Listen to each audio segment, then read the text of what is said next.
Boils and ghouls, welcome back to Kalashkamaz. So today we are talking about the SKS. Not talking about an AK today. So this particular one is a beautiful Tula example. And though you can find many examples from many different countries, today we are specifically talking about the Tula. So the SKS, short for Samozaradny Carabine Systemy Semenova, or self-loading carbine of the Semenov system, holds a significant place in firearms history. During World War II, the Red Army used a number of bolt-action rifles such as the M1891, M1938, and M1944 Mosin-Nagant rifles, semi-automatic arms such as the Tokarev SVT-38 or the SVT-40, as well as select firearms such as the Tokarev AVT-40 or the Fedorov Avtomat. It was Sergei Gorilovich Semenov's earlier work on the AVS-36 select fire battle rifle, as well as battlefield reports about the efficacy of the SVT-40 that would lead him to produce the SKS rifle.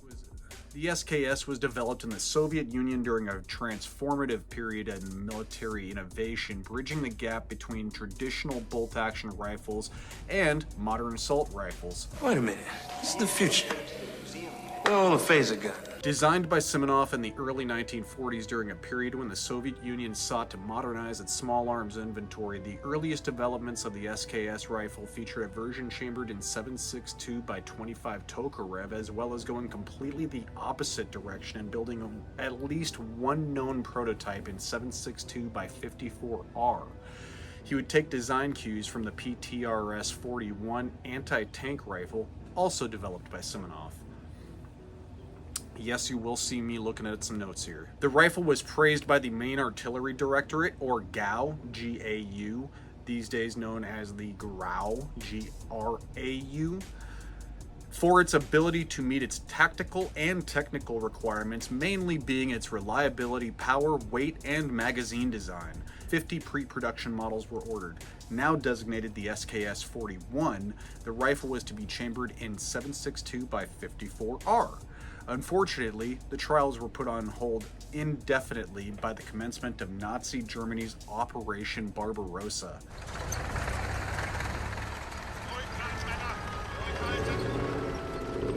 Midway through the war, the Red Army would capture stockpiles of 7.92 by 33 Kurtz ammunition from the Wehrmacht and quickly became interested in developing an intermediate cartridge of their own. Now, skipping ahead a little bit, by 1944, the cartridge, the 7.62 by 39, would be put into limited production. By 1944, the Soviet Union had suffered greatly due to the offenses that followed Barbarossa, such as the Siege of Stalingrad, as well as the First Battle of Kursk. But they were regaining territory as well as recommencing arms development. Making many improvements along the way, Semenov would rechamber the rifle for 7.62 by 39 and resubmit the rifle for trials. Beating out other 7.62 by 39 designs by other designers able to make a rifle in this round so quickly, Semenov's rifle would best others such as Alexei Sudiev, as well as a design based on the long-stroke gas piston design of the M1 Garand by Mikhail Kalashnikov. With rifle trials still ongoing during the war, the rifle was put into limited service with the First Belarusian Front, with the Directorate receiving positive reports about the gun's reliability and maneuverability, as well as positive reports about the lethality of 7.62 by 39. By the time of Germany's surrender in 1945, the SKS was still undergoing field testing, and one aspect of its design that greatly aided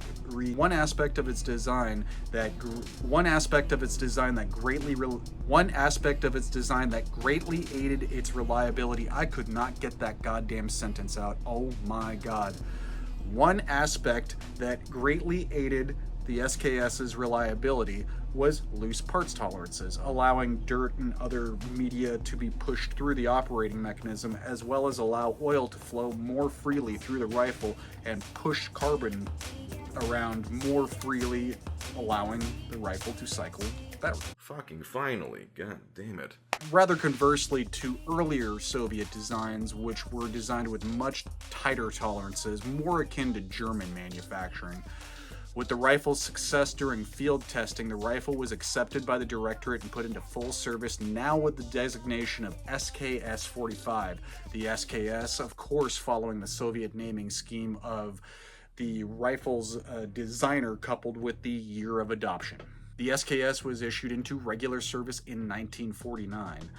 The rifle was put into full production at the Tula Arsenal weapons plant. The Tula Arsenal, located in Tula, Russia, has a storied history of arms manufacturing dating back to the 18th century.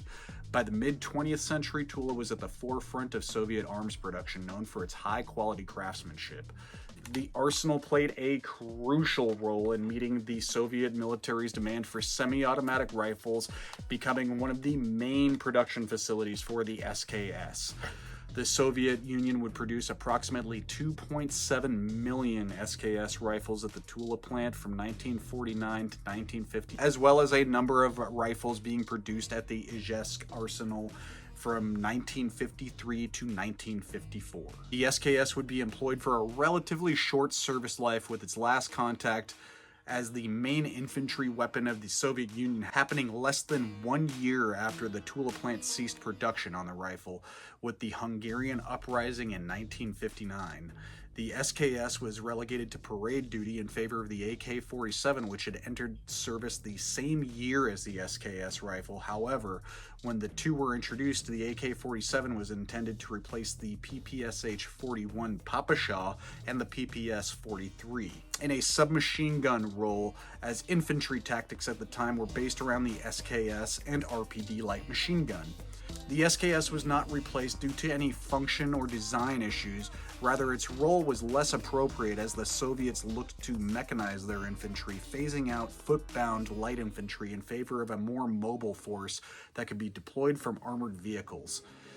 Despite its role being to complement the SKS on the battlefield, the AK would eventually take over as the standard service rifle of the Soviet Union, spanning up to today with the Russian Federation. The SKS is renowned for its robust and practical design, which embodies Soviet philosophy of creating weapons that are easy to maintain, easy to use, and easy to mass produce.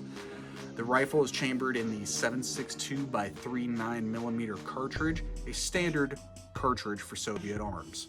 Measuring approximately 40 inches in length and weighing approximately 8.5 pounds, the SKS is a compact and manageable weapon well suited for infantry as well as personal defense. One of the defining features of the SKS is its semi-automatic magazine or clip-fed action, which operates using a short-stroke gas piston system. The rifle is fed from a fixed 10-round magazine reloaded using stripper clips. While the fixed magazine may seem limiting compared to other rifles with detachable magazines, it does aid in the rifle's simplicity and ease of maintenance. The SKS also features an integrated folding bayonet, a characteristic that underscores its dual-purpose design as both a medium-range infantry weapon as well as close-quarter battle weapon. The wooden stock and metal components of the rifle are known for their durability, with Tula-produced SKS rifles often being regarded as some of the best examples due to the arsenal's rigorous quality control standards. Tula manufactured SKS rifles are distinguished by their specific factory markings, including a star with an arrow, as well as the year of production stamped on the receiver. You'll also find these markings on the stock itself. These identifiers have become important for collectors seeking authentic Tula SKS rifles. Additionally, Tula rifles are noted for their excellent craftsmanship, often surpassing the quality of those produced at other Soviet arsenals. The SKS would be exported to every country in the Soviet Union, as well as licensed for manufacture in several countries in the Soviet sphere of influence, most notably Yugoslavia and China. Russian and various variants have been used in nearly every conflict across the globe since the rifle's introduction, and is still being used today in the Russo-Ukrainian War, the Myanmar Civil War, the Ethiopian Civil War, the Palestinian Genocide, and the South African and Haitian civil unrest. The Tula SKS has become highly sought after in the civilian firearms market for both its historical significance and its practical attributes. In many countries, the SKS is popular among gun enthusiasts for recreational shooting, hunting, and self-defense.